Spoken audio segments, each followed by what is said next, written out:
నమస్తే అండి. ఒక ఆశ్రమంలో ఒక శిష్యుడు, గురువుగారు ఉంటాడు.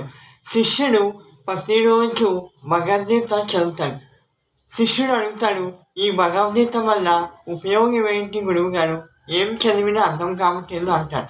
అప్పుడు గురువుగారు ఒక గంప ఇస్తాడు.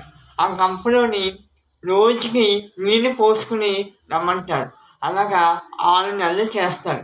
"ఏంటి గురువుగారు ఈ గంపలో నీళ్ళు రమ్మంటున్నారు, ఏంటి ఉపయోగము" అంటాడు.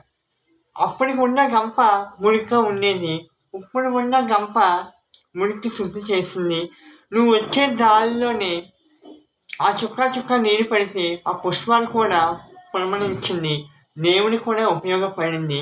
అలాగే భగవద్గీత కూడా అంతే. నువ్వు లోతుగా చదివితే అర్థమవుతుంది. నలుగురితో పంచుకుంటే ప్రపంచం అంతానే పరిమళిస్తుంది. ఏమంటారు? భగవద్గీత పిల్లలకి నేర్పించడం మన బాధ్యత.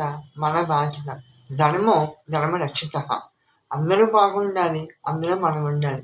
భగవద్గీత పిల్లల చేత చదివించాలి.